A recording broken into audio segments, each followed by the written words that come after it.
I watched your pitch to in front of Richard Branson. Now you've got your photo taken with him as well. Um, I have to say the pitch was really well done. How do you learn to pitch like that? How do you pitch to investors? Do you have a coach? Um, I was actually really lucky because it's not something that comes naturally to me, probably. But we were approached by RADA, um, who had somebody who knows somebody at RADA had passed on our um, our vote, asking them to vote, and they were really inspired about it. And then they contacted us and said, this came across my desk. Love what you're doing. We'd like to offer you some free coaching from one of our RADA coaches to help you with the pitch. So again, this is what happens when you're doing something with positive intent. This help just comes out of nowhere, you know. I'm not familiar with RADA. Can you tell us how to? That's the Royal Academy of Dramatic Arts Oh, I in see. the Yes, yes. UK. So that is the kind of Oxbridge of acting, and so I of course accepted, and I had a session with an amazing coach called Charlie, who really helped me to structure and really to kind of deliver my pitch and make sure that my point was landed rather than tailed off, and get my body language better, because I usually pace around. It stopped me from pacing around and moving around.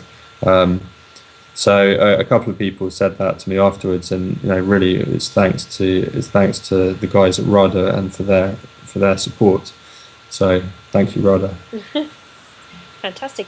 But I mean, I can imagine that would have helped you with the presentation, but you would have had to anticipate the questions, right, that were coming your way. And Yeah, well, the thing is, we rather than pitching Aduna into that competition, we pitched our campaign, which is the Make Babel Famous campaign. And so getting to the final, we had to decide, do we stick with that? And I think, yeah, we had to stick with pitching the inspiring possibility of Baobab. So my my intention was to enroll and inspire the judges, and to win the competition that way by inspiring them. And there were six judges, and I looked at them a bit like a barrister might look at the jury when presenting a case, and see what their interests are, see what the kind of things that they do. And I believed that we would have four out of the six judges would be inspired by what we're doing. Justine Roberts and Mumsnet, a community of 8 million mothers, and we've got a community of 10 million mothers in Africa who our work could support if we achieve our goals. So obviously you would think that Justine would be on board.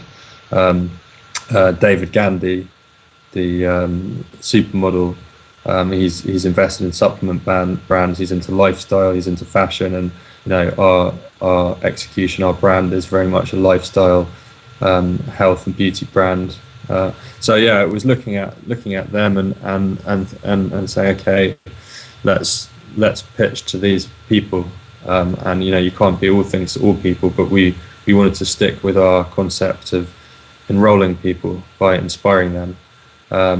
In the end, we didn't win. We weren't the overall winner, but we did manage to enroll the judges, and the judges that we wanted to enroll. So we've got, we've had meetings with Mumsnet, and it's been great. amazing. So that was your homework, to understand the audience, the people that you were pitching to, draw out their interests, and use um, words, I guess, that would appeal to them, and topics that would appeal to them, and that's how you Yeah, won them over.